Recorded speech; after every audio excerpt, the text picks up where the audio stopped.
Assalamualaikum warahmatullahi wabarakatuh. Halo semuanya, perkenalkan kami dari kelompok 2. Pada kesempatan kali ini, kami akan membuat video pembelajaran terkait tentang teori dan materi manajemen rantai pasokan. Nah, sebelum itu, perkenalkan, saya Putri Nabila, selaku moderator sekaligus presenter pertama. Lalu ada Adrian Farizo, Taskia Rodatul Jannah, Alia Dinarti Hollanda, dan Albar Armanda Faribi. Nah, selanjutnya kita akan membahas terkait profil perusahaan global, yaitu Darden Restoran. Darden Restoran ini merupakan perusahaan restoran terbesar di dunia yang sahamnya dijual secara umum. Darden melayani lebih dari 300 juta makanan setiap tahun dari 1.400 restoran di Amerika dan Kanada. Setiap merek terkemukanya seperti Olive Garden dan Red Lobster itu menghasilkan penjualan 2,4 miliar dolar per tahun. Merek-merek lain itu memiliki pendapatan tambahan sekitar 1,4 miliar pada akhir tahun 2007 teman-teman, dari jaringan Capital Grill dan Longhorn Steakhouse. Nah, perusahaan tersebut mempekerjakan lebih dari 150.000 orang teman-teman, yang dimana operasi bisnis ini biasanya dianggap sebagai pelaksanaan dari sebuah strategi. Namun bagi kami, itulah strategi, kata Joe Early, mantan pemimpin Darden baru-baru ini. Oke, selanjutnya, dalam bisnis restoran, sebuah strategi yang unggul memerlukan rantai pasokan yang unggul pula.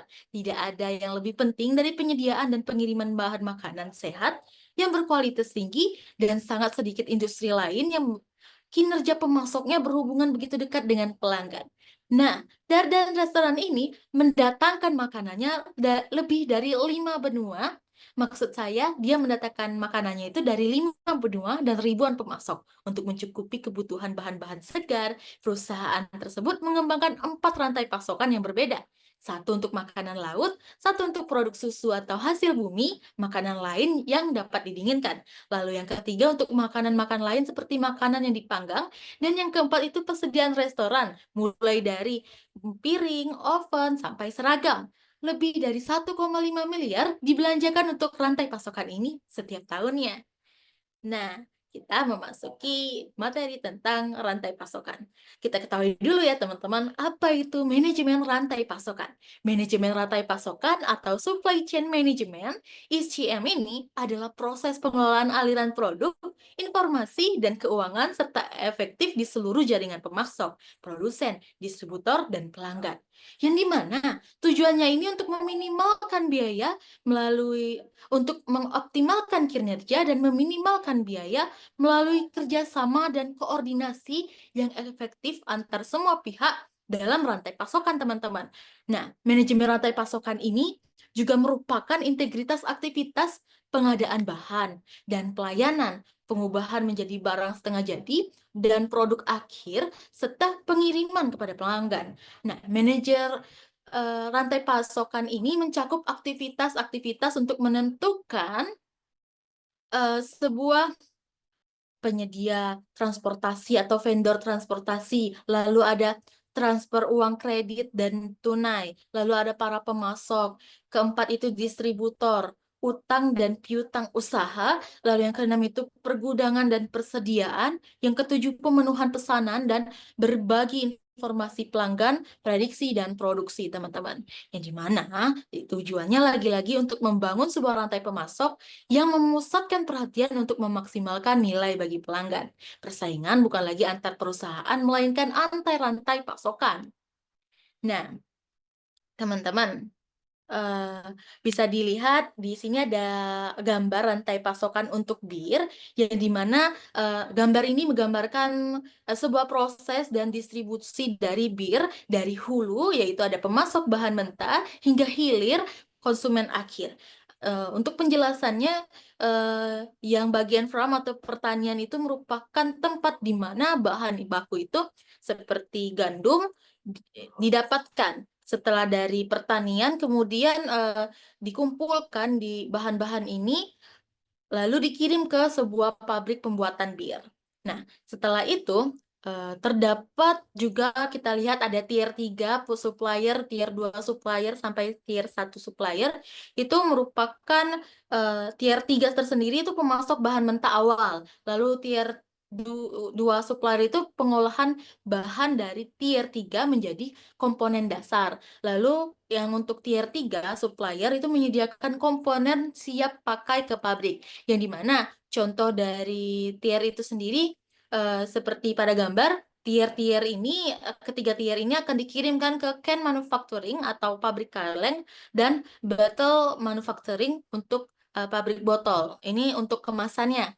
Lalu kemudian kita bisa lihat juga pada proses produksinya, yang dimana pabrik bir ini menerima bahan mentah dari hop grains, lalu kemasan botol dari tier-tier tadi, lalu ada total biaya itu bisa dilihat 1,18 dolar yang kita bisa lihat pada gambar ini. Lalu di sinilah bahan dicampur, difermentasi, lalu dikemas dan disiapkan untuk distribusi. Kemudian akan dilakukan distribusi teman-teman. Produknya yang tadi dari pabrik akan dikirim ke distributor, lalu dari distributor ke pengecer seperti some grocery, lalu akhirnya pengecer menjual kepada konsumen dalam bentuk paketan. Nah, teman-teman bisa lihat juga bahwa ada aliran informasi dan nilai yang ditunjukkan oleh panah biru dan ungu bagian atas dan bawah itu. Kalau aliran informasi bagian atas itu ada desain produk, riset pasar, informasi pemasaran, dan penjualan.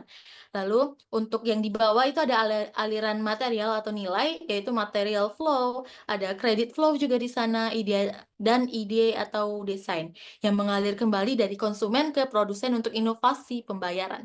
Nah, teman-teman, untuk materi selanjutnya, oke, teman-teman. Selanjutnya ada permasalahan dalam rantai pasokan global. Yang dimana ketika kita memasuki pasar global yang berkembang seperti Eropa Timur, Cina, Amerika Serikat, bahkan Meksiko, usaha untuk memperluas rantai pasokan mereka menjadi sebuah tantangan yang strategis. Produk bermutu di daerah tersebut bisa menjadi sebuah hal tantangan di mana sistem distribusi yang ada kurang dapat diandalkan.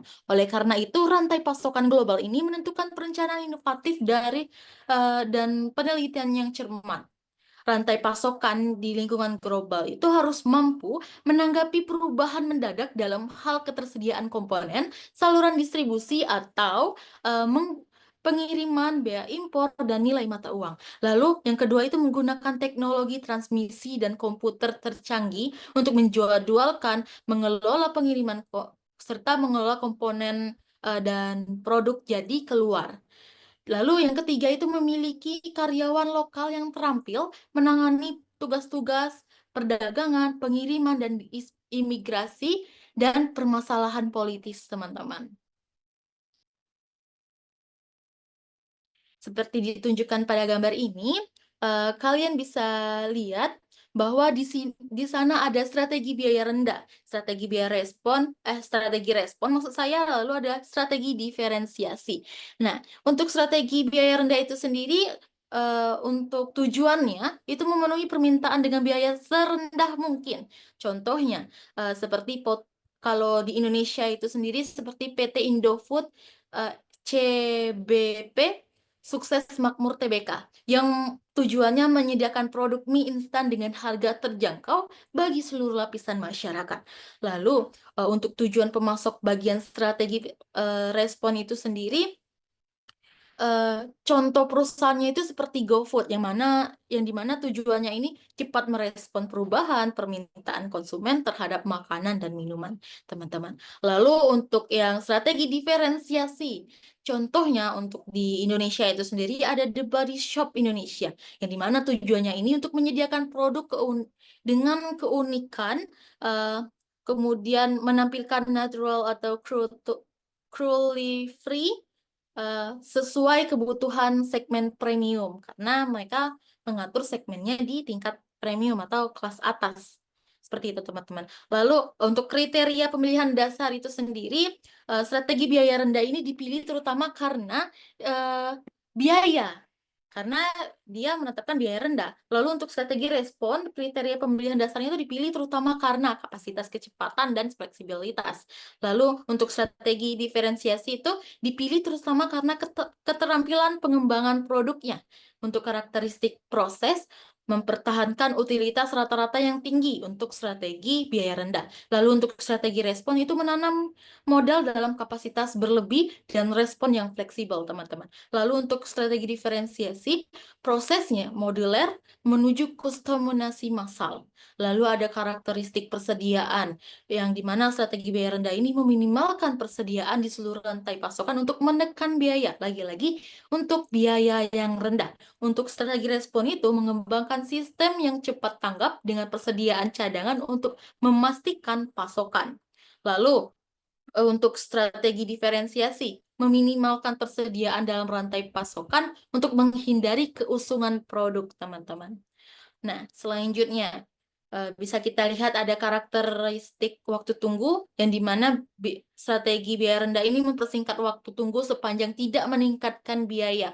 Lalu untuk strategi respon itu menanamkan investasi secara agresif untuk mengurangi waktu tunggu di produksi. Sedangkan untuk strategi diferensiasi untuk menanamkan investasi secara agresif agar mengurangi waktu tunggu di pengembangan. Nah, kita lanjut ke karakteristik desain produk. Untuk strategi biaya rendah, mereka akan memaksimalkan kinerja dan meminimalkan biaya. Lalu untuk strategi respon, mereka menggunakan desain produk yang mengarah pada waktu penyetelan yang rendah dan produksi yang massal. Nah, untuk strategi diferensiasi, menggunakan desain moduler untuk menunda diferensiasi produk selama mungkin. Nah, pada materi berikutnya akan disampaikan oleh rekan saya kepada Albar Armanda, dipersilakan. Oke, terima kasih kepada moderator telah memberi saya kesempatan untuk menjelaskan materi dari saya. Kita masuk ke ekonomi rantai pasokan. Nah, ekonomi rantai pasokan ini adalah cabang di mana ilmu ekonomi yang mempelajari dari bagaimana proses produksi dan distribusi barang dan jasa dikelola secara efisien dari hulu ke hilir, mulai dari pemasok, bahan baku, hingga sampai ke konsumen akhir. Nah, rantai pasokan ini adalah sistem yang menghubungkan berbagai tahap dalam produksi dan distribusi barang atau jasa hingga sampai ke pelanggan akhir. Contohnya yang diangkat adalah rantai pasokan bunga mawar yang menyoroti eh, pentingnya kecepatan dan efisiensi dalam menjaga kualitas produk. Kesegaran bunga sangat tergantung pada manajemen rantai pasokan yang efisien, mulai dari pemotongan, penyimpanan, hingga pengiriman. Next.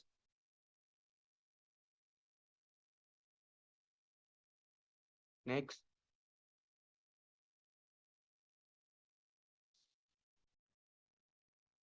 Nah, bisa kita lihat gambar ini menampilkan tabel yang berjudul biaya rantai pasokan sebagai persentase penjualan yang membandingkan persentase biaya rantai pasokan terhadap total penjualan di berbagai industri. Nah, biaya rantai pasokan yang dikeluarkan untuk proses pembelian bahan baku, produksi, distribusi, dan logistik.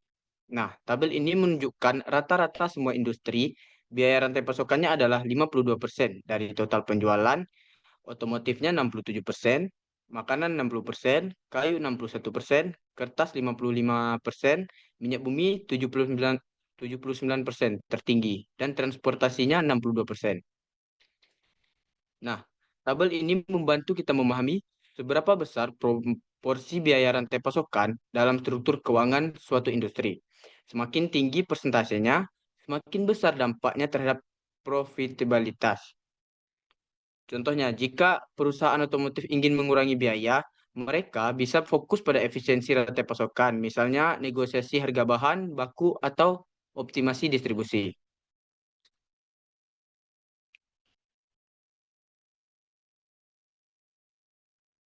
Nah, bisa kita lihat tabel 11.3 ini membantu kita memahami beberapa besar penjualan tambahan yang dibutuhkan untuk mendapatkan keuntungan sebesar $1 jika dibandingkan dengan menghemat $1 dari biaya rantai pasokan seperti bahan baku atau distribusi. Nah, bisa kita lihat sumbu vertikal dari atas ke bawah ini menunjukkan persentase keuntungan bersih perusahaan, mulai dari 2% hingga 10%. Ini menunjukkan seberapa besar keuntungan yang diperoleh dari total penjualan. Nah, sedangkan sumbu horizontalnya yang dari kiri ke kanan ini menunjukkan persentase penjualan yang digunakan untuk biaya rantai pasokan dari 30% sampai 90%. Ini menggambarkan seberapa besar bagian dari penjualan yang digunakan untuk pembelian bahan, distribusi, dan aktivitas lainnya dalam rantai pasokan. Nah, angka di dalam tabel ini menunjukkan jumlah penjualan tambahan ke dalam dolar yang dibutuhkan untuk mendapatkan keuntungan bersih sebesar $1. Misal contohnya, jika keuntungan bersihnya 2%, 30% penjualannya digunakan untuk biaya rantai pasokan. Maka perusahaan ini perlu menambahkan penjualan sebesar $27,78 untuk mendapatkan keuntungan bersihnya $1. Nah, sebaliknya tuh, keuntungan bersihnya 10%, jika keuntungan bersihnya 10%, maka 90% penjualan digunakan untuk rantai pasokan. Nah, maka dari itu hanya dibutuhkan $11,11 penjualan tambahan untuk memperoleh keuntungan. Contoh sederhananya, bayangkan kamu punya sebuah toko. Jika keuntungan bersihmu kecil, misalnya hanya 2%, dan sebagian besar penjualan kamu habis untuk biaya rantai pasokan, maka kamu harus menjual barang senilai 16,67 hanya untuk dapat keuntungan $1. Nah, tapi jika keuntungan bersihmu lebih besar, misalnya 10%, dan pengeluaran untuk rantai pasokan lebih kecil, misalnya 30%, kamu hanya perlu menjual barang senilai $5,26 untuk mendapatkan $1 keuntungan.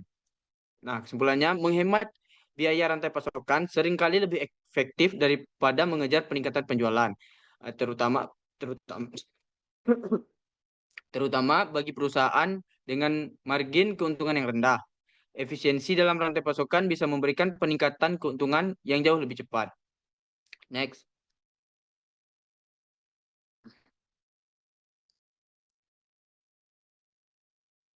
Next.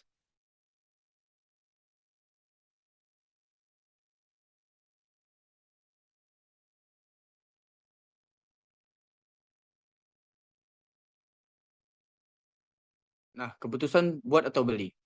Alasan untuk membeli, yang pertama ada membebaskan manajemen untuk berhubungan dengan kompetensi intinya, menurunkan biaya akuisisi, menjaga komitmen pemasok, memperoleh kemampuan teknis atau manajemen, kapasitas yang tidak memadai, mengurangi biaya persediaan, memastikan sumber-sumber alternatif, sumber daya manajerial atau teknis yang tidak memadai, timbal balik, dan barang yang dilindungi oleh paten atau rahasia dagang. Nah, keputusan buat atau beli ini harus perusahaan tentukan apakah lebih baik memproduksi sendiri atau membeli dari pemasok. Keputusan ini penting karena bisa berdampak pada biaya, kualitas, dan efisiensi operasional.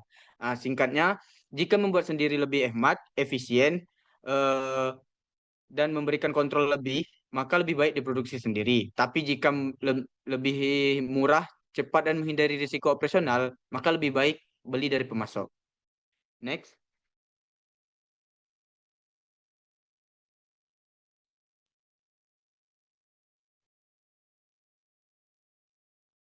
Like.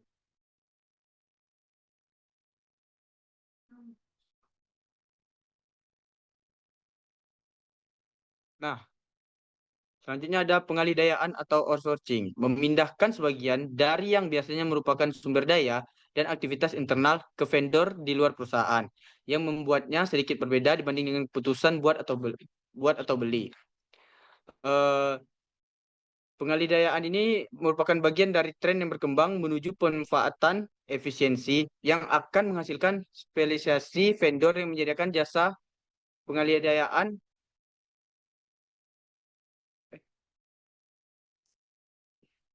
Pengalihdayan ini adalah strategi bisnis di mana perusahaan menyerahkan sebagian tugas atau proses bisnisnya kepada pihak lain yang lebih ahli dan efisien dalam bidang tersebut. Contoh sederhananya, bayangkan kamu punya bisnis catering, tapi kamu tidak punya cukup tenaga untuk mengantar makanan ke pelanggan. Daripada membeli kendaraan sendiri dan merekrut sopir, kamu bisa mengalihkan tugas pengantaran ke perusahaan ekspedisi seperti Gojek atau Grab. Next.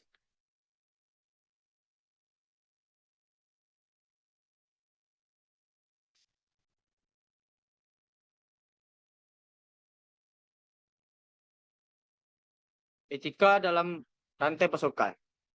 Etika dalam rantai pasokan adalah prinsip dan standar moral yang harus dipatuhi oleh perusahaan, mitra bisnisnya dalam proses produksi, distribusi, dan pemasokan barang atau jasa.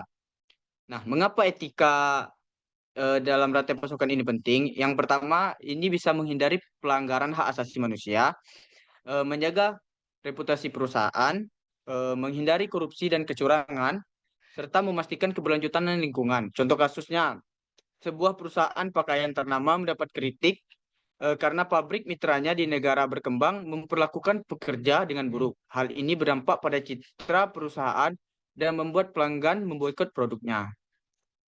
Next.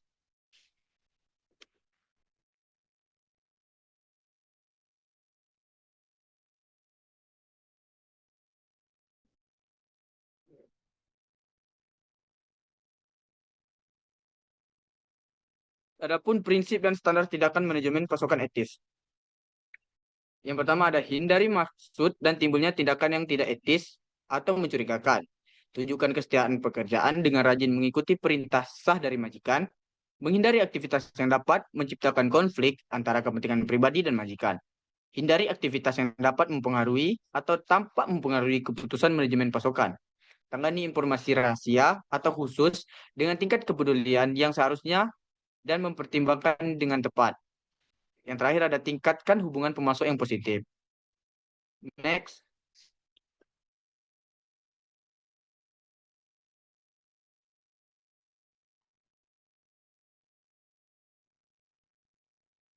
Prinsip-prinsipnya ada hindari perjanjian timbal balik yang tidak tepat, eh, tahu dan taat hukum, memberikan dukungan bagi bisnis kecil, bisnis yang dirugikan, dan bisnis minoritas. Peroleh dan pertahankan kompetensi profesional, lakukan aktivitas yang sesuai dengan hukum, kebiasaan, tindakan, serta etika nasional dan internasional. Terakhir, tingkatkan kualitas profesi manajemen pasokan. Sekian materi dari saya kembalikan kepada moderator.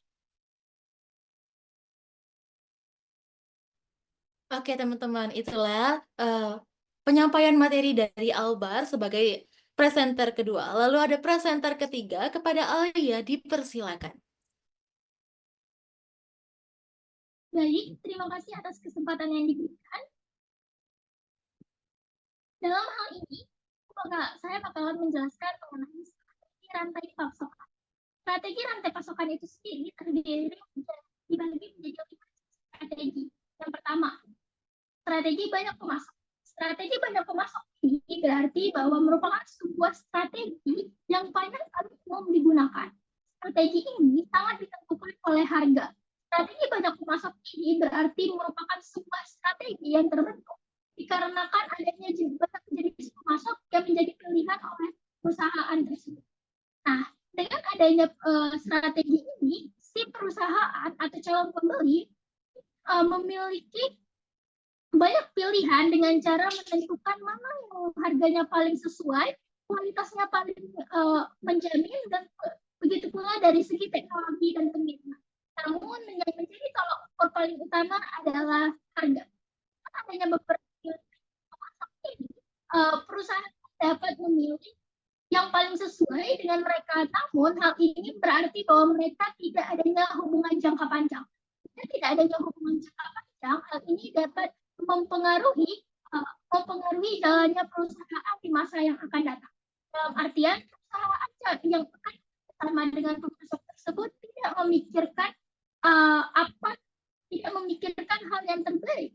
Jangka panjangnya bagaimana, mereka cukup memikirkan pemasok saat ini memiliki harga yang paling sesuai dengan produk yang akan mereka produksi. Strategi ini menimbulkan begitu banyak tantangan, termasuk dengan dalam hal koordinasi dan konsistensi kualitas. Poin yang kedua yaitu strategi yang merupakan sebuah strategi yang dapat dikatakan merupakan strategi yang sangat memikirkan jangka panjang. Dengan strategi ini menunjukkan bagaimana hubungan jangka panjang itu terjalin dengan mitra pemasok. Perusahaan beranggapan bahwa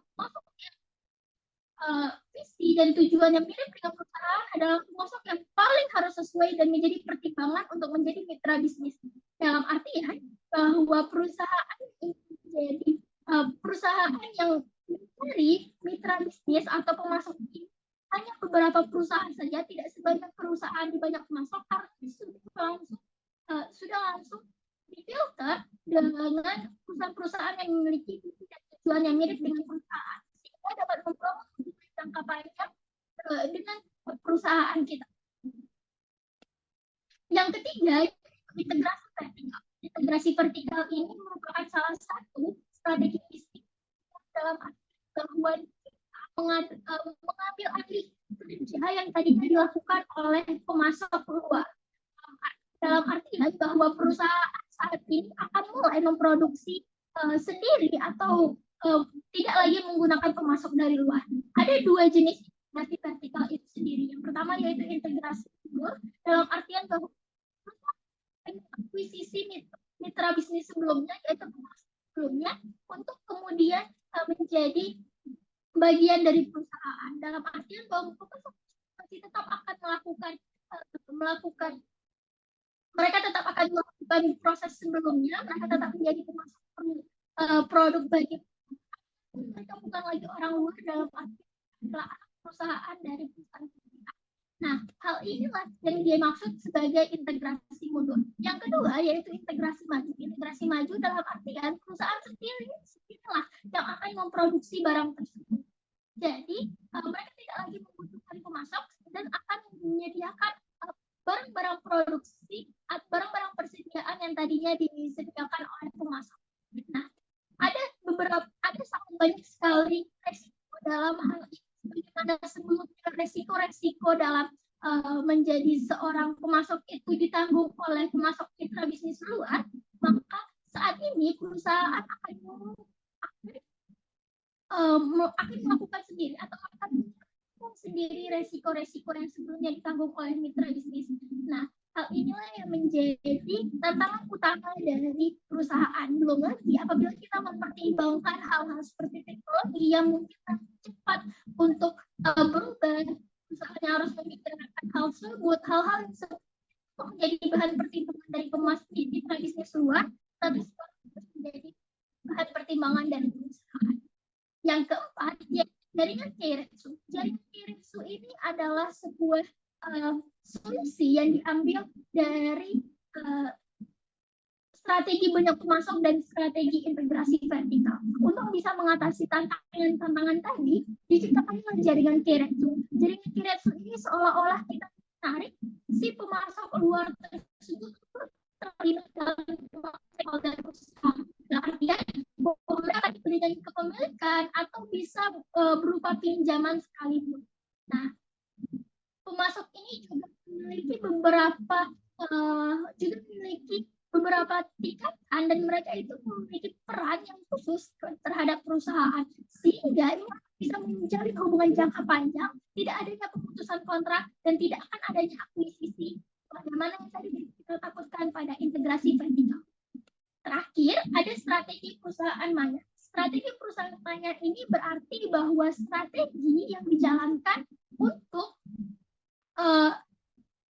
mengatasi apa yang tadi ada di integrasi vertikal, karena dianggap bahwa integrasi vertikal itu sebelumnya tidak terlalu fleksibel. Nah, perusahaan maya ini diciptakan dengan pendekatan yang lebih fleksibel. Perusahaan maya ini adalah sebuah strategi yang mengandalkan berbagai hubungan pemasok untuk bisa menyediakan layanan sesuai dengan permintaan. Perusahaan maya ini biasanya akan bisa menyediakan berbagai jenis jasa, mulai dari pembayaran gaji, perekrutan karyawan, dan lain sebagainya. Dengan adanya perusahaan maya ini akan bisa cocok dengan lingkungan dinamis dan tidak pasti. Selanjutnya, teman-teman, next. Selanjutnya kita masuki pada bagian rantai pasokan ini dalam artian bahwa itu kan bergerak dalam integrasi rantai pasokan. Kita tentunya menginginkan efisiensi yang besar dengan siklus bahan baku yang bisa dari sesi terpisah yang terkadang sangat mandiri. Tentu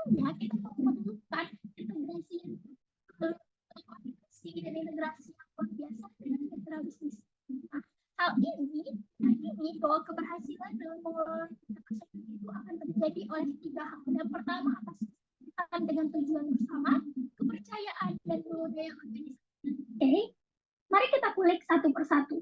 Kesepakatan atas tujuan bersama. Kesepakatan atas tujuan bersama itu berarti bahwa kita harus mencapai kesepakatan terlebih dahulu atas tujuan bersama dengan mitra bisnis. Kita harus punya koordinasi yang jelas, kesepakatan yang jelas untuk bisa menjaga untuk bisa menjaga hubungan jangka panjang dengan mitra bisnis. Hal ini berarti bahwa harus bisa memberi keyakinan kepada mitra bisnis bahwa mereka adalah satu-satunya pihak yang menanamkan modal pada rantai pasokan terhadap kita. Dan dalam artian bahwa mereka adalah pelanggan terakhir. Nah, sangat penting untuk bisa menciptakan pemahaman timbal balik akan misi, strategi, dan sasaran dari organisasi agar mitra bisnis tersebut merasa tidak ditinggalkan atau dalam artian bahwa koordinasi dengan mereka selalu jelas hingga akhir. Poin kedua sekaligus merupakan poin yang paling krusial adalah kepercayaan. Tentunya kita harus menjaga kepercayaan dengan mitra bisnis untuk bisa melanjutkan kerjasama dengan mitra bisnis tersebut. Visibilitas di seluruh rantai pasokan juga merupakan syarat. Nah, hubungan dengan rantai antar pemasok ini cenderung akan berhasil jika risiko dan penghematan biayanya itu dibagi. Apalagi ketika kita membicarakan biaya atau resiko, tentunya kita harus bisa saling mempercayai. Dengan cara dibagi ini akan bisa menciptakan hubungan jangka panjang yang lebih lama dengan mitra bisnis tersebut. Kepercayaan ini juga merupakan hal yang sangat penting karena sangat mempengaruhi keefektifan dan efisiensi dalam proses kerjasama. Teman-teman, yang terakhir yaitu budaya organisasi yang sesuai.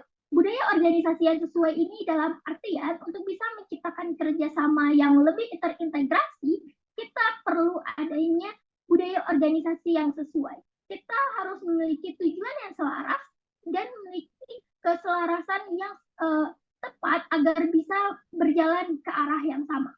Dalam artian, ketika budaya kita itu sudah sama, ini akan semakin meningkatkan keuntungan yang nyata dalam membuat rantai pasokan yang efektif. Pemenang di antara salah satu dari perusahaan akan lebih mempromosikan kontak formal maupun informal, dan kontak tersebut dapat berperan penting dalam menyelaraskan budaya organisasi. Nah, next.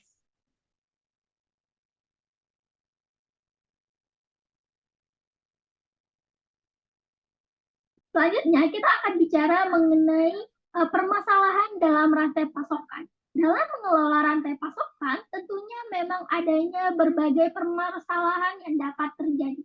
Nah, ada 3 jenis permasalahan di sini, yaitu optimasi lokal, insentif, dan lot besar. Optimasi lokal itu terjadi biasanya karena adanya pemusatan perhatian untuk bisa memaksimalkan keuntungan lokal. Biasanya sebuah perusahaan itu berlebihan dalam mengatasi permasalahan mereka. Mereka selalu ingin mengoptimalkan barang atau persediaan yang ada di inventory.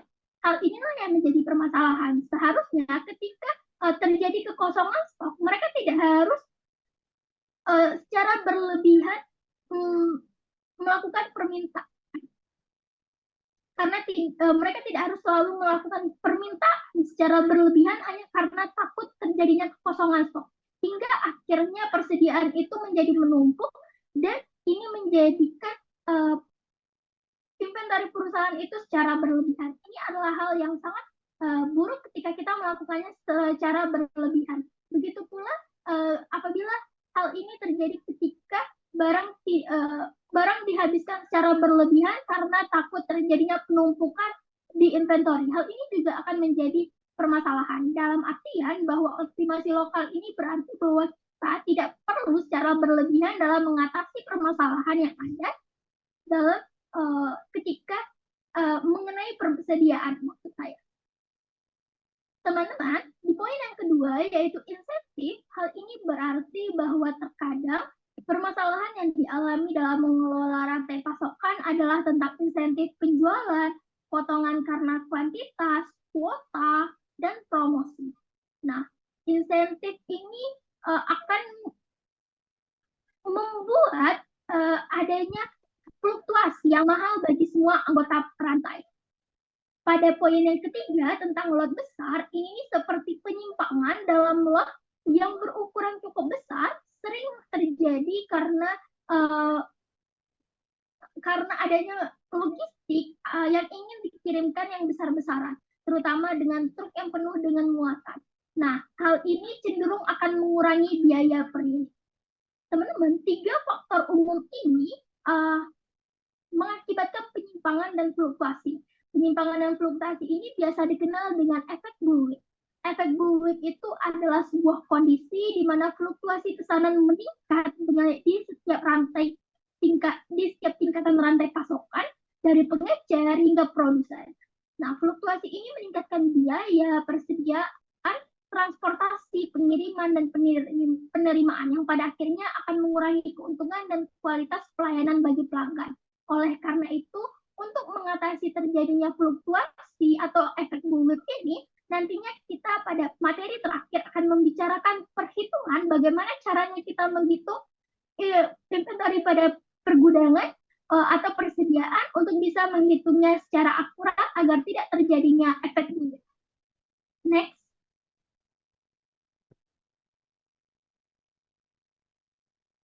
Tentang mengelola rantai pasokan selanjutnya, kita bahas tentang peluang dalam rantai pasokan yang terintegrasi. Ada 10 jenis peluang yang dapat terjadi dalam rantai pasokan apabila itu dapat terintegrasi dengan baik. Seperti mana tadi dikatakan bahwa kita telah mencapai kesepakatan, kepercayaan, dan memiliki budaya organisasi yang sesuai, maka kita akan bisa mendapatkan ke-10 peluang ini.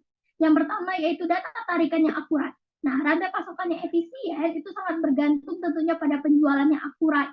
Dengan adanya informasi yang secara real time, ini akan membuat semua rantai pasokan itu dapat melakukan penjadwalan produksi dan persediaan yang lebih efektif. Pada poin kedua, pengurangan ukuran lot akan berarti bahwa ketika ukuran lot besar seringkali tidak efisien dan ini dapat menyebabkan penumpukan persediaan, maka dengan mengurangi ukuran lot mungkin akan bisa mengatasi efek bullwhip itu tadi. Kontrol pengisian ulang satu tahap kontrol pengisian satu tahap ini berarti bahwa ini merupakan metode ketika satu anggota rantai pasokan itu ditunjuk sebagai penanggung jawab untuk mengawasi dan mengatur persediaan di seluruh rantai berdasarkan data tarikan sebelumnya atau berdasarkan permintaan aktual dari pelanggan. Dengan adanya kontrol pengisian satu tahap ini, pendekatan kita dapat menghilangkan distorsi informasi dan berbagai prediksi. Keempat, persediaan yang dikelola oleh vendor. Nah, dengan adanya pasokan yang terintegrasi, kita bisa melakukan persediaan yang dilakukan langsung oleh vendor. Pemasok lokal yang seperti distributor bertanggung jawab untuk menjaga persediaan di gudang atau rak toko pengecer. Yang kelima yaitu blanket order. Blanket order itu seperti pesanan yang belum dipenuhi dengan vendor. Ini merupakan kontrak untuk membeli barang tertentu dalam jumlah tertentu selama periode waktu tertentu. Tapi merupakan otorisasi untuk mengirimkan barang sampai ada permintaan atau realize dari pembeli. Blanket order ini memberikan fleksibilitas dan mengurangi risiko kelebihan persediaan atau mengurangi risiko terjadinya efek bullwhip. Yang keenam, standarisasi.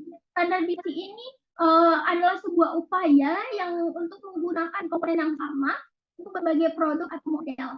Dengan alih-alih kita itu memesan berbagai komponen serupa dengan label, warna, kemasan, atau bahkan spesifikasi teknis yang sedikit berbeda, kita perlu mencoba untuk mendapatkan komponen yang terstandarisasi. Hal ini akan dapat mengurangi biaya produksi yang berlebihan. Nah, selanjutnya yaitu penangguhan. Penangguhan berarti bahwa ini adalah sebuah strategi modifikasi untuk penyesuaian produk selama mungkin dalam proses produksi atau distribusi. Nah, tujuannya itu untuk meminimalkan variasi internal dan memaksimalkan variasi eksternal. Dengan menangguhkan diferensiasi produk hingga tahap akhir, perusahaan dapat mengurangi risiko dan investasi dalam persediaan. Yang kedelapan ada dropshipping. Dropshipping ini berarti bahwa ini adalah metode di mana pemasok itu mengirimkan produk langsung kepada konsumen atas nama pengecer. Hal ini menghemat waktu dan biaya pengiriman ulang. Selain itu, kadang penggunaan kemasan khusus seperti label dan penempatan label ataupun barcode yang optimal pada peti kemas juga dapat menghemat biaya dan meningkatkan efisiensi. Yang kesembilan itu ada fasilitas fast track, teman-teman.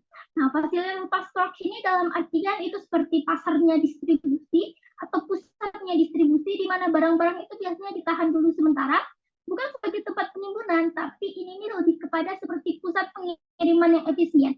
Dengan adanya fasilitas ini, kita bisa mengoperasikan vendor secara logistik dan menggunakan teknologi serta sistem otomatisasi untuk mempercepat proses pengiriman ke sana.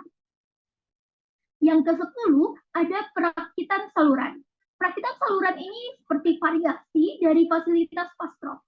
Dalam metode ini biasanya ada modul dan komponen yang dikirim secara terpisah ke distributor.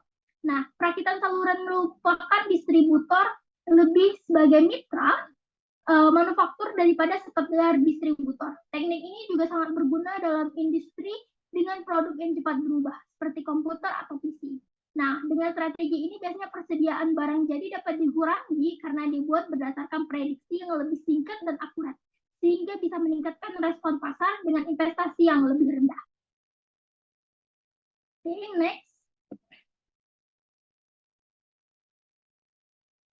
Terakhir, kita bakalan bahas tentang radio frekuensi teks. Apa sih yang dimaksudkan pada gambar yang ada di layar saat ini? Itu adalah sebuah gambar tentang bagaimana proses radio frekuensi teks berhasil dijalankan. Radio frekuensi teks itu seperti sebuah sistem sinyal yang dilakukan oleh sebuah perusahaan dengan pemasok untuk bisa memastikan barang di rak atau barang yang ada di pasokan saat ini itu bisa selalu sesuai dan tidak terjadinya pengurangan dan tidak terjadinya kelebihan. Yang ada di gambar ini seperti pada poin ke-1 itu adalah gambar tentang sebuah penawaran khusus yang menyebabkan orang berbelanja di Walmart berlomba-lomba memborong Pampers Baby Dry. Pada gambar pertama itu kayak lagi ada diskon di foto Pampers Baby Dry. Nah, pada poin kedua itu ternyata di setiap kotak Pampers itu sudah dikasih kode label RFID. Nah, pemindai pemindai RFID itu dipasang pada rak yang memberikan tanda pada gudang kalau rak tersebut sudah mulai menipis atau ada kebutuhan mendesak untuk mengirimkan inventory ke rak. Nah, sistem manajemen inventory pada Walmart itu langsung menelusuri dan menghubungkan inventory di toko pada gudangnya, mendesak proses pengisian ulang yang lebih cepat, serta menyajikan data terkini yang akurat. Pada poin ketiga, langsung dikasih sinyal ke gudangnya kalau misalnya ternyata barang di rak itu sudah habis. Pada gambar keempat, sistem Walmart itu langsung menghubungkan juga ke manajemen rantai pasokan yang memproduksi Pampers Baby Dry ini, yaitu di sini perusahaan P&G. Nah, sistem Walmart ini dari inventory Walmart tadi itu langsung melaporkan apa yang tadi permintaan yang dilakukan oleh label RFID tadi, sinyal yang tadi dikirimkan itu diteruskan lagi ke perusahaan pemasok. Nah, perusahaan pemasok langsung melacak di mana lokasi truknya. Pada poin kelima itu juga tersedia alat pelacak truk dari perusahaan P&G ini di mana truk tersebut berada dengan menggunakan alat pelacak GPS locator.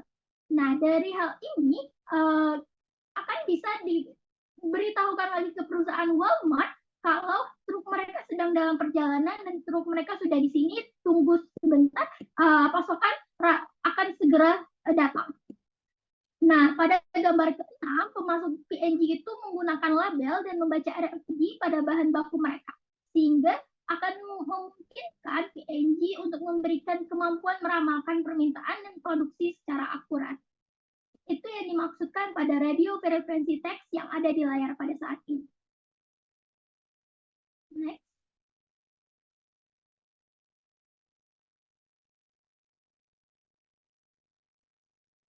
Baik, hanya itu yang dapat saya sampaikan. Terima kasih, saya kembalikan kepada moderator. Baiklah, terima kasih pada Alia atas penyampaiannya. Untuk selanjutnya kita akan membahas tentang procurement. Akan dibahas oleh presenter kita selanjutnya. Kepada Adrian, dipersilahkan. Baik kawan-kawan, pada materi kali ini saya akan membahas tentang apportionment. Seperti yang kalian lihat, manfaat utama dari penerapan efisiensi biaya. Mengapa efisiensi biaya? Karena itu dapat mengurangi kebutuhan dokumen fisik, tenaga kerja, serta waktu proses. Yang kedua adalah kecepatan proses. Nah, sistem digital tersebut mempercepat proses mulai dari permintaan hingga pembayaran. Yang ketiga adalah adanya transparansi. Setiap transaksi yang kita akan lakukan, pasti itu akan tercatat secara jelas dan dapat diaudit. Dan yang terakhir adalah adanya integrasi data. Seluruh data pengadaan dapat terhubung dengan sistem lain, seperti keuangan dan inventaris. Dengan berbagai manfaat tersebut, apportionment menjadi pilihan strategis bagi perusahaan atau instansi yang ingin meningkatkan kinerja pengadaan secara keseluruhan. Baik, di slide selanjutnya yaitu tentang pemilihan vendor. Pemilihan vendor adalah langkah yang sangat penting dalam proses pengadaan. Di sini, perusahaan harus menentukan pemasok terbaik yang mampu menyediakan barang atau jasa sesuai kebutuhan. Baik dilihat dari segi kualitas, harga, maupun pelayanan. Ada beberapa kriteria utama yang harus diperhatikan saat memilih vendor, yaitu harga. Harga adalah hal yang paling penting jika ingin memilih vendor. Karena jika kita lihat harga, kita bisa menganalisis harga itu akan kompetitif dan mendapatkan kualitas yang terbaik. Yang kedua adalah kualitas. Produk atau jasa yang disediakan harus memenuhi standar yang diharapkan. Selanjutnya adalah ketetapan waktu pengiriman. Vendor harus bisa mengirim tepat waktu agar operasional perusahaan tidak terganggu. Kemudian yang keempat adalah kemampuan produksi. Ini memastikan vendor mampu memenuhi permintaan baik dari segi volume maupun spesifikasi teknis. Selanjutnya adalah kredibilitas. Penting untuk memilih vendor yang memiliki rekam jejak baik dan dapat dipercaya. Kemudian ada yang namanya layanan purna jual. Layanan purna jual ini termasuk dukungan teknis atau garansi setelah pembelian. Yang terakhir yang kita bisa lihat di materi ini adalah kepatuhan terhadap regulasi. Vendor juga harus patuh kepada aturan hukum dan etika bisnis. Jadi, pemilihan vendor bukan hanya soal harga termurah, tapi juga soal siapa yang paling mampu memberikan nilai dan keandalan secara keseluruhan.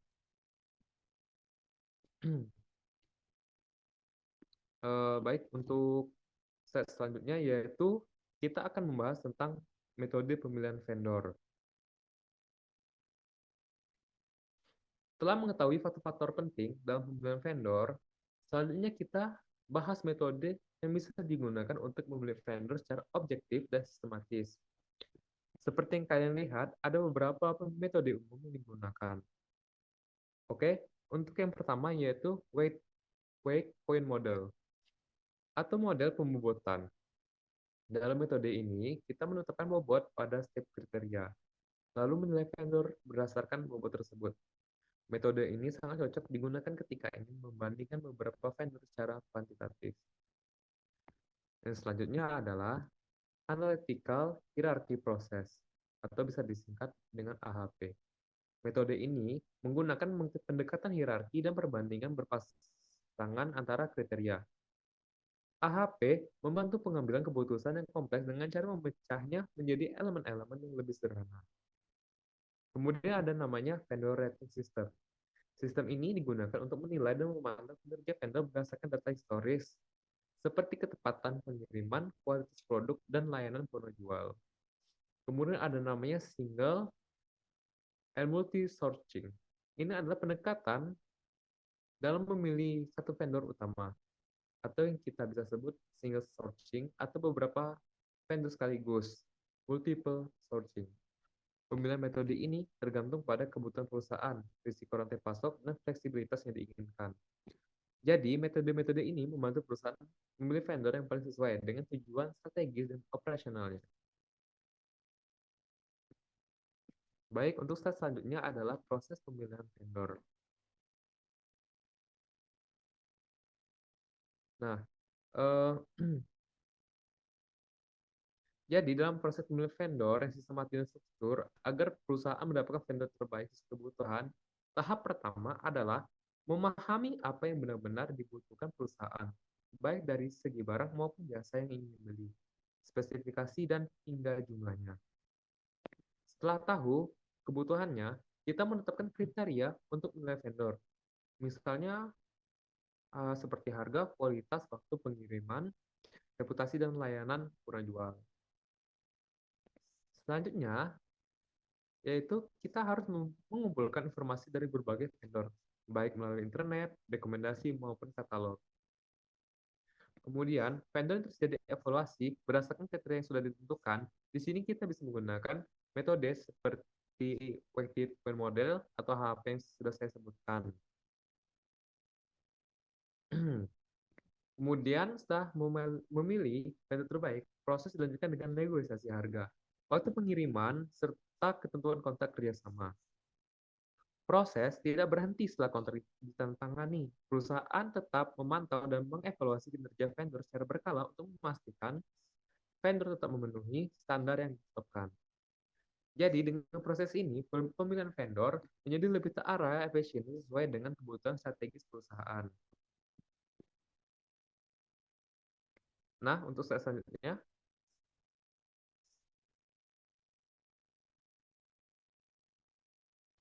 pada step selanjutnya, kita akan melihat contoh tabel evaluasi vendor dengan menggunakan metode pembobotan. Oke, seperti yang kita lihat.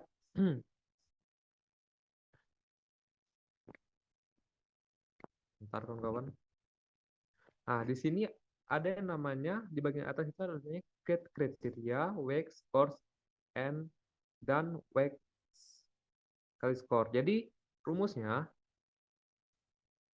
di misalnya di bagian engineering, research, and innovation skills, itu kan skornya 1,0 tuh. Nah, jadi gimana cara carinya bisa dapat itu? Jadi, cara carinya adalah kalian tinggal mengkalikan weights and score-nya. Kan skornya di situ sudah tertera kan 1 sampai 5. Nah, jadi 0,20 dikali 5 hasilnya menjadi 1. Begitu dengan seterusnya.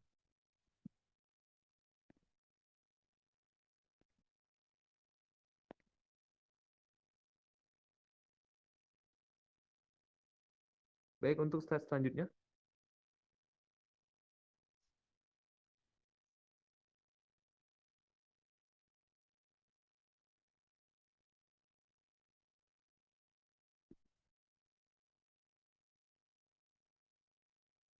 Nah, untuk selanjutnya adalah tantangan dalam pemilihan vendor. Dalam pemilihan vendor pasti ada tantangan, seperti yang kita lihat, adanya fluktuasi harga. Harga bisa berubah-ubah. Maksudnya harga itu tidak tetap, tapi bisa berubah-ubah. Makanya kita harus memilih vendor yang tepat melalui harga tersebut. Belum lagi adanya risiko keterlambatan pengiriman. Mungkin keterlambatan pengiriman ada beberapa hal, ada beberapa faktor yang bisa menghambat pengiriman barang yang kita inginkan. Kemudian adanya ketergantungan terhadap vendor. Ketergantungan terhadap vendor itu sangat beresiko, karena jika vendor yang kita inginkan itu hanya satu, jika terjadi masalah maka vendor itu tidak bisa mengirimkan barang apa yang kita inginkan. Kemudian adalah yang terakhir adalah kepatuhan terhadap regulasi. Nah, vendor seperti yang saya sebutkan tadi, vendor harus taat kepada hukum dan etika. regulasinya, mungkin dari segi pajak ataupun segi-segi lainnya. Next.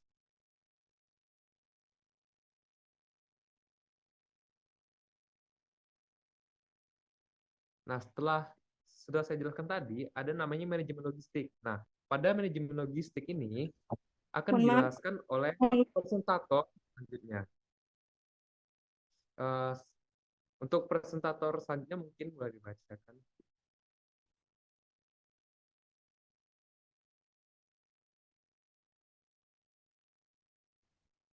Baik, terima kasih kepada presentator sebelumnya.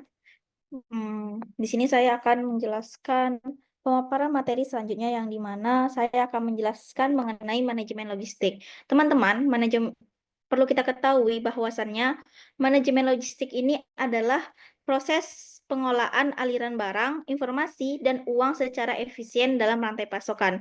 Nah, tujuannya apa? Tujuannya adalah agar barang bisa sampai ke pelanggan dalam tepat waktu, dengan biaya yang efisien dan dalam kondisi yang baik. Next.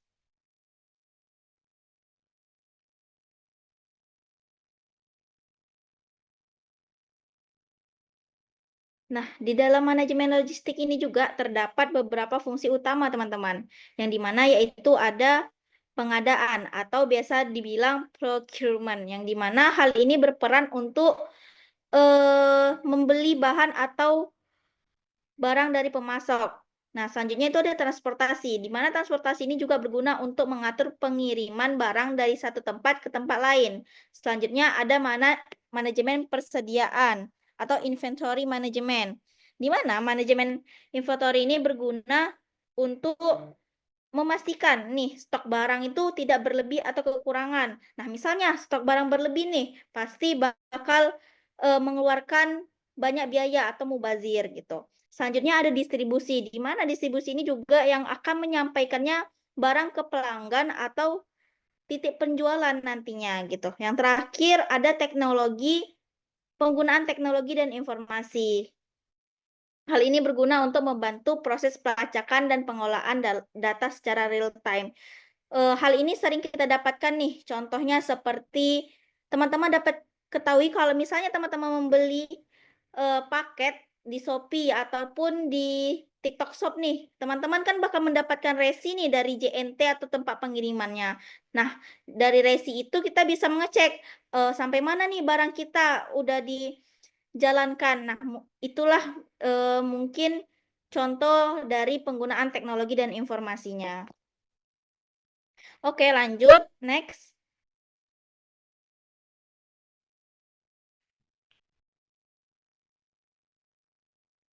Nah, teman-teman, barang-barang ini bisa didistribusikan melalui berbagai sistem transportasi, teman-teman. Yang pertama itu seperti truk, kereta api, pesawat, kapal, hingga saluran pipa. Nah, di mana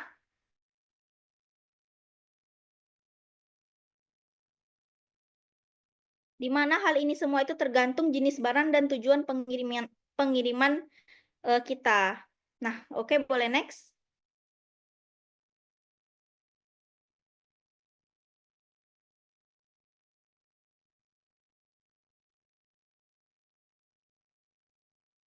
Oke, teman-teman. Selain itu, sekarang itu banyak perusahaan kini bekerja sama dengan pihak ketiga atau bisa dibilang 3PL dalam kegiatan logistik.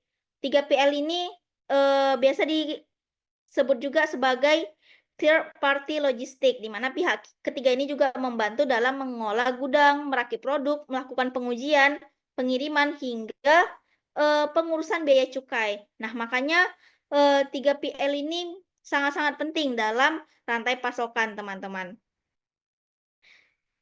Nah, apa keuntungannya dari menggunakan jasa logistik pihak ketiga ini? Nah, keuntungannya adalah kita bisa nih mengurangi biaya, mempercepat proses pengiriman, dan meningkatkan keandalan pengolahan logistik perusahaan, teman-teman.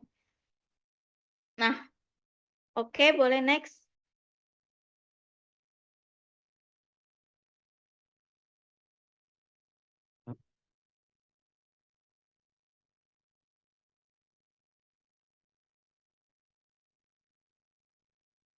biaya pengiriman alternatif. Nah, di mana dalam menentukan metode pengiriman yang paling efisien itu, perusahaan itu juga perlu membandingkan antara biaya penyimpanan barang dan biaya pengiriman, teman-teman. Kenapa? Oke, kita langsung saja memberikan contohnya. Misalnya nih, produk yang sedang dalam perjalanan itu tetap dihitung sebagai persediaan dan menimbulkan biaya simpan. Nah, jika pengiriman cepat, pastinya memerlukan biaya tambahan. Kenapa? Maka dari itu kita perlu dihitung apakah biaya tersebut sebanding dengan penghematan biaya penyimpanan tadi gitu. Oke, next.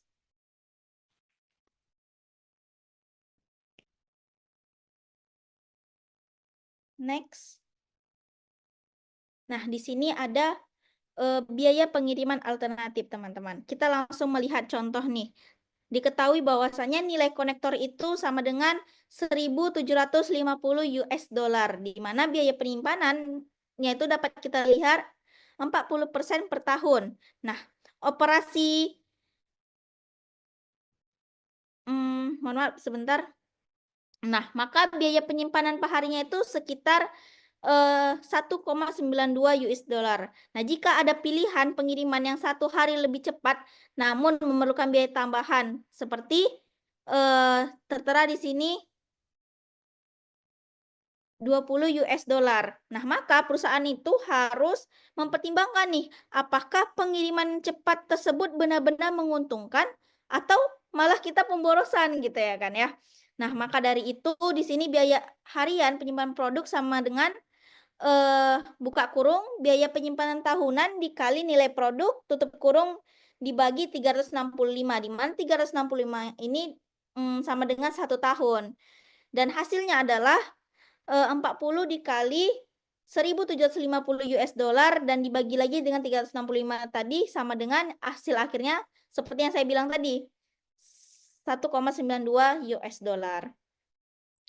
Nah, teman-teman, hal ini itu sangat penting. Kenapa? Karena evaluasi-evaluasi seperti ini itu sangat penting agar perusahaan itu dapat menjaga keefisiensinya nanti ke depannya dan menjaga juga profitabilitas dalam operasional rantai pasokannya gitu.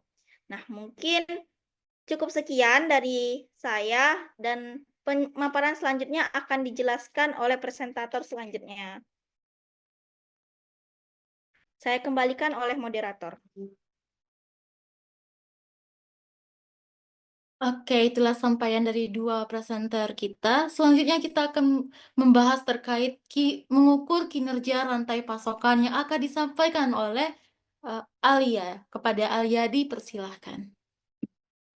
Terima kasih kepada moderator atas kesempatan yang diberikan. Selanjutnya, saya bakalan menjelaskan tentang mengukur kinerja rantai pasokan. Ini adalah sebuah cara untuk kita menilai seberapa baik dan efisien kerja dari seorang manajer rantai pasokan dalam mengelola rantai pasokan berjalan. Nah, untuk bisa mengetahui ia telah bekerja secara efisien ini, ada 2 jenis pengukuran atau matriks, yaitu tentang seberapa baik kinerja rantai pasokan dan seberapa baik aset-asetnya dimanfaatkan. Next. Kinerja rantai pasokan. Kinerja rantai pasokan ini berarti bahwa adanya matriks benchmark atau next.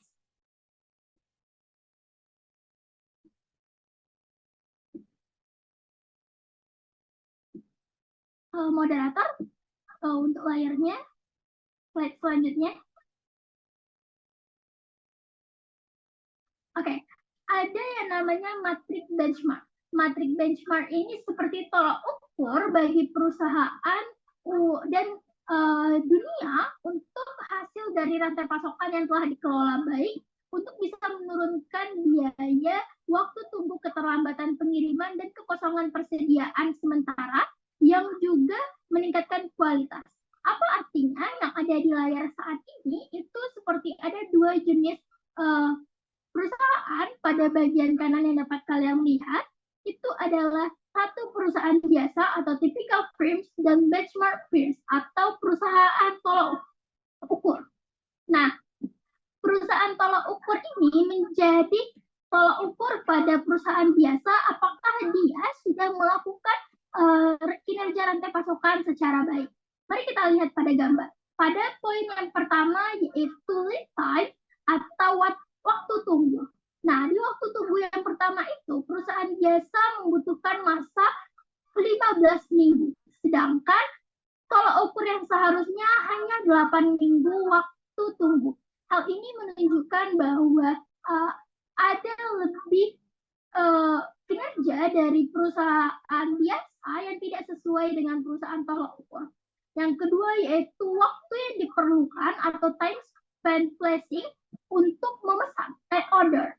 Nah, ini adalah untuk perusahaan biasa membutuhkan waktu 42 menit, sedangkan untuk perusahaan tolak ukur hanya seharusnya 15 menit. Inilah yang menjadi permasalahan ketika perusahaan biasa itu memiliki angka yang sangat jauh dibandingkan perusahaan tolak ukur. Di poin ketiga pun juga begitu. Perusahaan biasa membutuhkan waktu keterlambatan persenan keterlambatan pengiriman itu hingga angka 33%. Sedangkan perusahaan tolak ukur itu hanya memiliki 2% kemungkinan adanya keterlambatan pengiriman. Ini menunjukkan bahwa cukup parah kinerja dari perusahaan biasa yang sedang kita bahas. Lalu di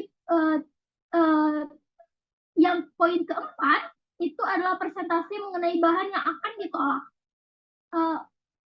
Perusahaan biasa membutuhkan 1,5% saat perusahaan benchmark hanya butuh 0,0001%. Begitu pula dengan perusahaan yang ada di poin kelima, perusahaan biasa itu memiliki kekurangan sepertahunnya mencapai angka 400. Ketika perusahaan benchmark hanya membutuhkan angka 4 untuk jumlah kekurangan per tahunnya. Hal ini sangat menunjukkan bahwa kinerja rantai pasokan dari perusahaan biasa masih belum bisa kita katakan efisien dan efektif karena masih memiliki angka yang sangat jauh dibandingkan perusahaan tolak ukurnya. Next. Selanjutnya, kita akan bahas tentang aset yang berbentuk persediaan. Apa sih maksudnya dari aset yang berbentuk persediaan? Ini adalah sebuah aset, ini adalah sebuah pengukuran untuk bisa tahu seberapa banyaknya aset yang sekarang berada dalam bentuk persediaan. Sebagaimana rumusnya, yaitu ada di layar saat ini, yaitu adanya jumlah investasi persediaan yang dibagi dengan jumlah aset lalu dikali dengan 100. Bagaimana di buku kita ada di halaman 30. Teman-teman, ada contoh soal di halaman 33 juga yang membahas tentang manajemen Home Depot. Di manajemen Home Depot ini ingin melacak investasi pada persediaannya sebagai salah satu ukuran kinerjanya. Nah, Home Depot menunjukkan angka bahwa mereka punya jumlah yang diinvestasikan pada persediaan itu sebesar 11,4 miliar US dollar. Sedangkan jumlah aset mereka tercatat pada tahun 2006 itu yaitu 44,4 miliar US dollar. Sehingga mereka ingin tahu seberapa besar persentase yang diinvestasikan pada persediaan. Maka kita dapat menggunakan rumus sebelumnya yaitu jumlah investasi persediaan tersebut dibagi dengan jumlah aset lalu kita kalikan 100. Maka artinya pada angka yang tadi telah disebutkan oleh manajemen Home Depot, kita dapat menaruhnya sebagaimana ada di layar yaitu 11,4 dibagi dengan 44,4 dikali dengan 100 sama dengan 25,7%. Teman-teman, ini berarti bahwa manajemen dari Home Depot ini butuh lebih dari 1/4 aset Home Depot saat ini diinvestasikan dalam bentuk persediaan. Next. Berangkat dari bagaimana tadi data dari manajemen Home Depot, kita selanjutnya akan membahas tentang perputaran persediaan. Perputaran persediaan ini berarti sebagai tolak ukur bagaimana sebuah persediaan itu, bagaimana persediaan itu terdapat pada gudang dalam per tahunnya. Apakah sebuah pasokan atau rantai pasokan tersebut diputar secara cepat di gudang atau justru lama ditahan di gudang. Ini yang berarti bahwa perputaran persediaan. Adapun rumus dari perputaran persediaan nantinya itu adalah biaya barang yang terjual dibagi dengan investasi persediaan. Nah, bagaimana tadi contoh yang sebelumnya, itu tuh kan ada di layar menunjukkan bahwa manufaktur pada perusahaan benchmark itu membutuhkan persediaan hingga angka 20%. Aset pada persediaan mereka itu 20%. Sedangkan contohnya Toyota hanya perlu 5% aset yang dia simpan di persediaan. Ini menunjukkan bahwa kinerja dari manajemen rantai pasokan manajer rantai pasokannya Toyota telah bekerja dengan sangat baik. Begitu pula dengan perusahaan grosir yang membutuhkan 34% aset persediaan, sedangkan Coca-Cola cuma membutuhkan 2,9%. Begitu pula dengan McDonald's, yang McDonald's itu membutuhkan 0,0% saja, sedangkan jenis-jenis lainnya yang menjadi tolak ukur membutuhkan 2,9%. Pada perusahaan eceran biasanya membutuhkan angka rata-rata 27%. Sedangkan Home Depot sebagai salah satu contoh perusahaan eceran hanya membutuhkan 25,7% sebagaimana yang tadi kita hitung. Hal ini menunjukkan bahwa Toyota memiliki efisiensian yang sangat baik dalam menjalankan perusahaan mereka. Nah, kenapa angka McDonald's itu sangat kecil, yaitu 0,05%? Hal ini karena mereka tidak menyimpan persediaan mereka berlama-lama di gudang. Dalam artian karena mereka adalah produknya berbentuk fast food, maka mereka tidak bisa berlama-lama menaruh persediaannya dan akan terus berputar dengan sangat cepat. Itulah yang nanti akan dibahas, bagaimana tadi sedikit saya singgung mengenai perputaran persediaan. Next.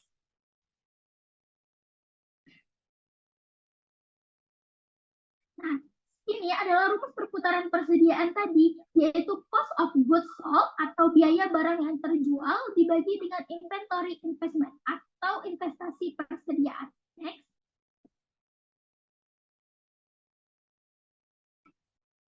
Gambar tersebut yang ada di layar menunjukkan beberapa contoh dari angka perputaran persediaan yang diganti sedalam setahun.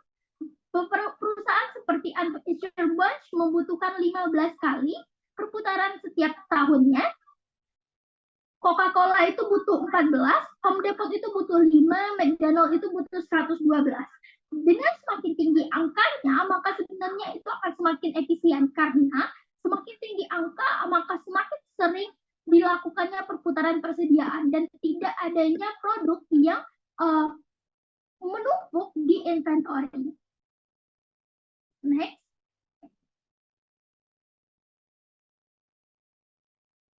Baik, tentang untuk contoh mengenai perputaran persediaan ini akan dijelaskan oleh rekan saya Putri Nabila. Kepada Putri Nabila, saya kembalikan.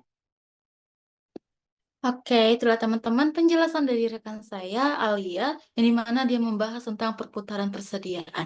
Sekarang saya akan menjelaskan contoh dari perputaran persediaan di PepsiCo Inc. Yang dimana perusahaan ini merupakan perusahaan produsen dan distributor minuman sekaligus makanan kudapan dan Quaker. Nah, pada memberikan laporan tahunannya, mereka memberikan laporan tahunannya itu dari tahunan 2005 sebagai berikut, bisa dilihat pada layar, itu yang dimana ada penghasilan bersih sebesar 32,5 US dollar, lalu ada biaya barang yang dijual atau cost of goods sold, teman-teman, itu sebesar 14,2. Nah, lalu berikutnya itu ada persediaan, yang dimana persediaan ini terdiri dari persediaan bahan mentah, persediaan proses kerja, lalu ada persediaan barang jadi. Nah, untuk persediaan bahan mentah itu sebesar 0,74, teman-teman. Lalu untuk persediaan proses kerja itu sendiri sebesar 0,11 US dollar. Lalu untuk persediaan barang jadi itu sebesar 0,84 US dollar. Lalu setelah itu kita akan menjumlahkan semua inventory atau persediaan. Nah, Jadi semua totalnya itu adalah sebesar 1,69 US dollar.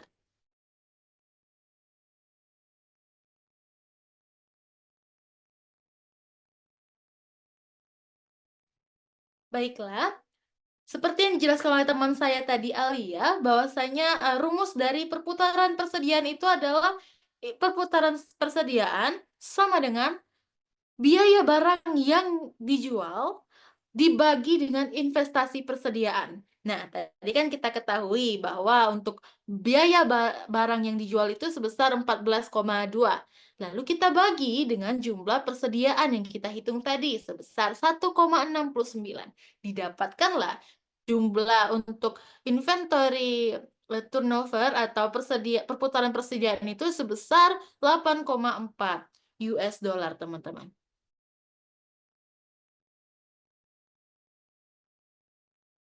Oke, baiklah teman-teman. Selanjutnya kita akan membahas terkait lama pasokan. Yang dimana lama pasokan ini mungkin lebih bermakna bagi sektor layanan pedagang grosir maupun pedagang eceran, teman-teman. Yang dimana ini merupakan dapat dihitung dengan lama pasokan itu sama dengan investasi persediaan dibagi dengan biaya tahunan barang yang dijual atau per 52 minggu. Sekarang kita akan masuk ke contohnya yang dimana ini masih di perusahaan PepsiCo tadi, yang dimana kita akan menghitung lama pasokannya dengan investasi persediaan dibagi dengan rata-rata biaya mingguan barang yang dijual.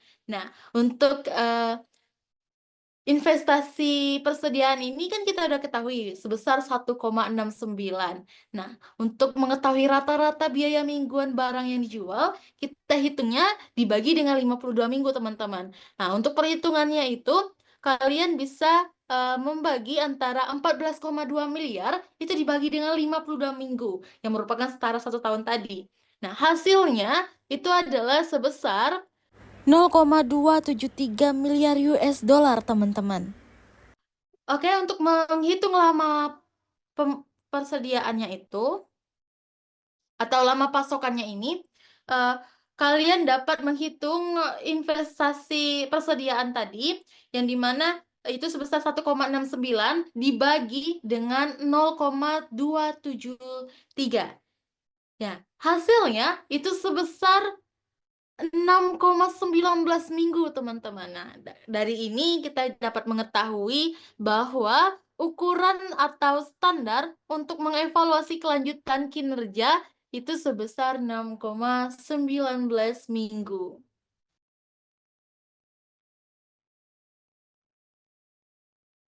Oke, mungkin itu saja video pembelajaran dari kami yang dapat kami sampaikan dan sajikan untuk para pendengar sekalian.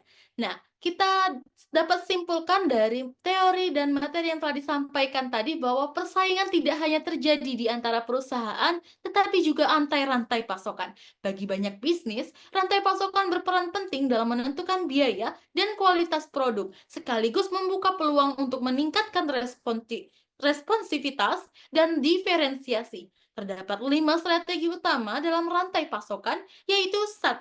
Penggunaan banyak pemasok, lalu kemitraan dengan sedikit pemasok, lalu ada integrasi vertikal, dan yang keempat itu jaringan keiretsu, dan yang kelima ada perusahaan maya. Jadi, pengelolaan rantai pasokan yang efektif dapat menjadi faktor strategis utama dalam menciptakan keunggulan yang kompetitif. Begitu saja yang dapat kami sampaikan. Sekian, terima kasih. Wassalamualaikum warahmatullahi wabarakatuh.